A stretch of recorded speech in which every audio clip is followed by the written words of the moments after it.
All right, this is a very simple question. Let's see. Let's say I am making two investments. Investment A, उसका cash flows are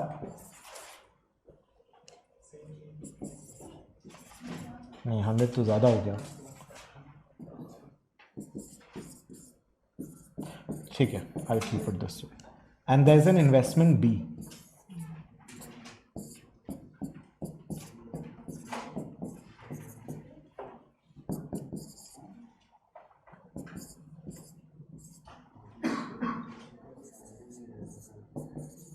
Suppose I'm making these two investments. Suppose I want to do these two investments. My question is, what is the total NPV या फिर what is the total present value?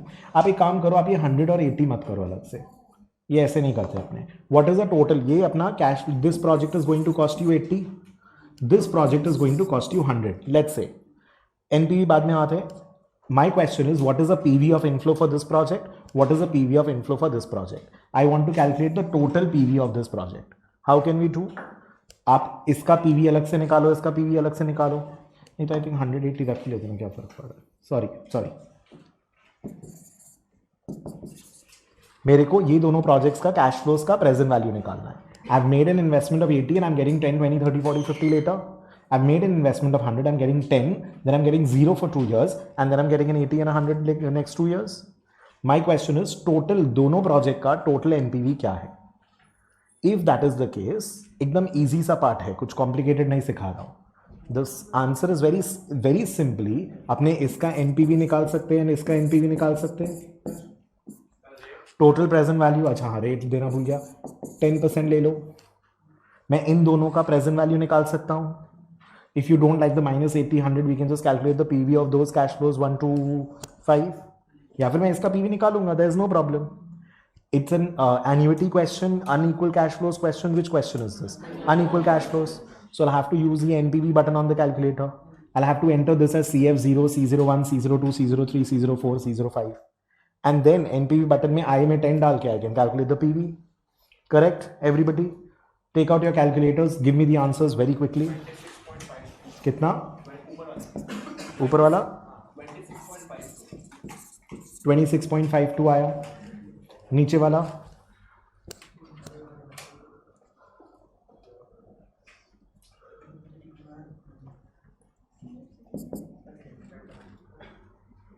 क्या हुआ? थक गया? Stamina बढ़ा हो? 25.824 आया. I'm assuming he is correct. So this is the NPV of the two individual projects. हाँ आ गया. ठीक है. ये कैसे आया? ये आंसर क्या था? This 25.62 is nothing but minus 80 plus 10 by 1.1 plus 20 by 1.1 square plus 50 by 1.1 to the power 5. Correct? यही तो किए हो.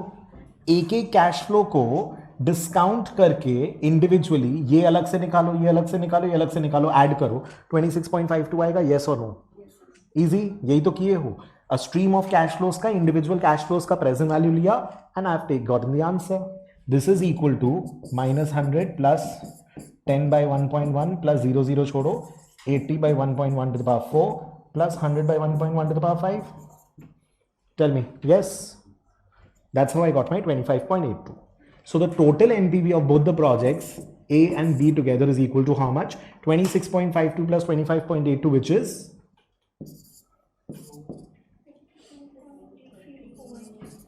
52.34. This is the total NPV. Is this okay? All right. छोटा सा चीज है, 2 मिनट में हो जाएगा.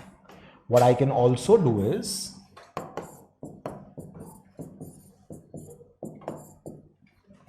प्रोजेक्ट ए का कैश फ्लोज है -80, प्रोजेक्ट बी का कैश फ्लो है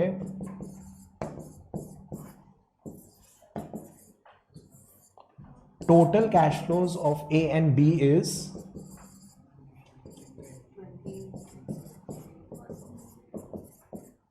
अब इसका एनपीवी निकालो.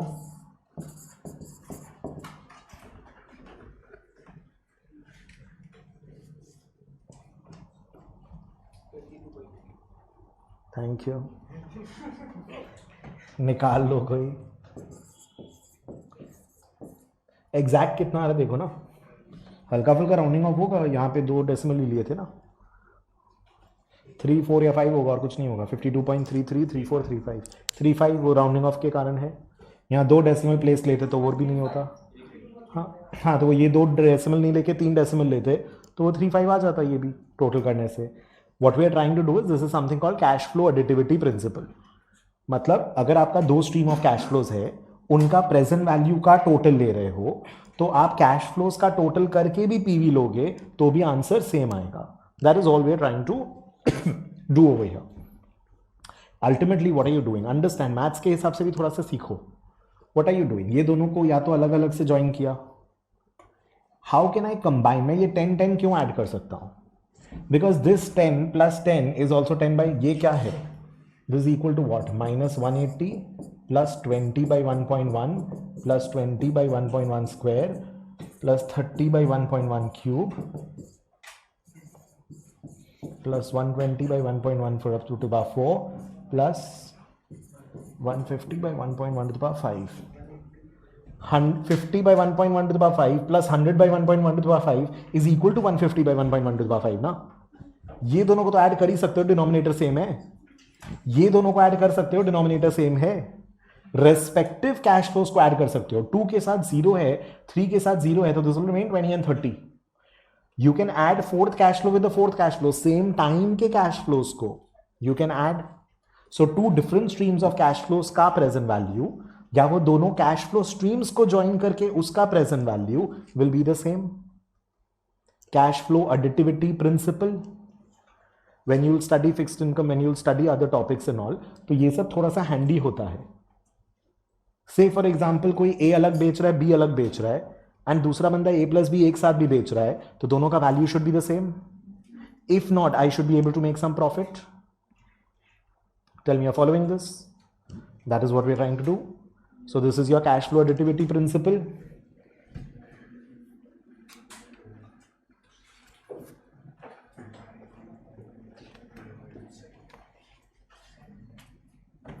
We can also look at it in the sense that PV of stream of cash flows को अपने 10 का अलग PV निकालते, फिर इसका अलग PV निकालते, फिर ज्वाइन करते, तो भी तो 26.52 ही होता।